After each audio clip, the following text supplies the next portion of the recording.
tentang bagaimana agar kita dapat mudah untuk melaksanakan sholat tahajud atau qiyamul lail, ya.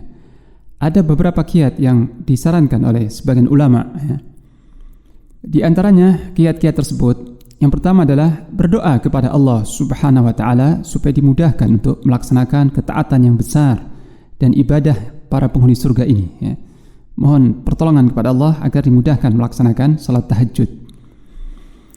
Yang kedua adalah menjauhi maksiat di siang hari. Jadi siapa yang ingin mudah untuk bangun malam untuk salat tahajud, maka hendaknya menjauhi maksiat di siang hari.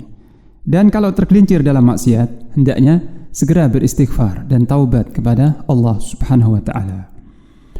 Kemudian yang ketiga, tidur sedini mungkin. Jangan sampai larut malam tidurnya. Dan hukumnya tidur sampai larut malam atau bahkan ada aktivitas setelah salat Isya, hukumnya secara syar'i makruh, ya. Makruh karena Rasulullah sallallahu alaihi wasallam bersabda, karena disebutkan dalam sebuah hadis, kana yakrah an yanam qabla al-isya wal hadits ba'dahu.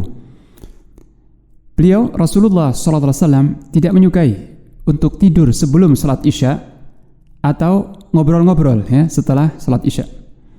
Jadi ngobrol atau bercengkrama setelah salat Isya ini tidak disukai oleh Rasulullah sallallahu alaihi wasallam kecuali jika ada suatu hajat.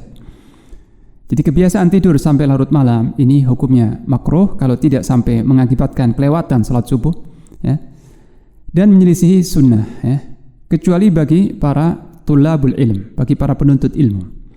Jadi seorang yang menuntut ilmu, ya, sedang menghafal Quran atau mempelajari syariat atau, ya, mempelajari ilmu-ilmu syar'i, maka tidak masalah dia tidur agak larut malam karena mempelajari atau murajaah apa yang telah dipelajari. Tapi jika kita bukan seorang penuntut ilmu, maka jangan tidur sampai larut malam, ya. Jadi setelah salat Isya langsung siap-siap untuk tidur. Kemudian yang keempat, pasang alarm untuk memudahkan kita.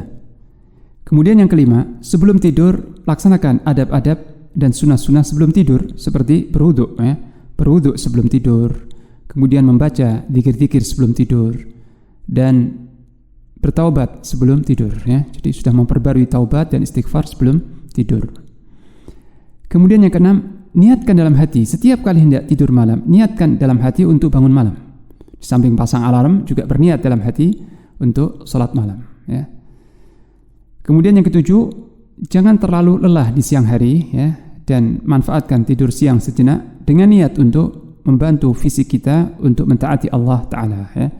Jadi tidur siang sejenak atau qailulah. Kemudian yang kedelapan, bacalah ayat-ayat dan juga hadis-hadis tentang keutamaan salat tahajud atau salat malam, dan itu banyak. Jadi tidak sedikit ayat-ayat Al-Quran yang menganjurkan dan menyebutkan fadilah serta keutamaan salat tahajud atau salat malam. Adapun hadis-hadis jauh lebih banyak lagi, ya.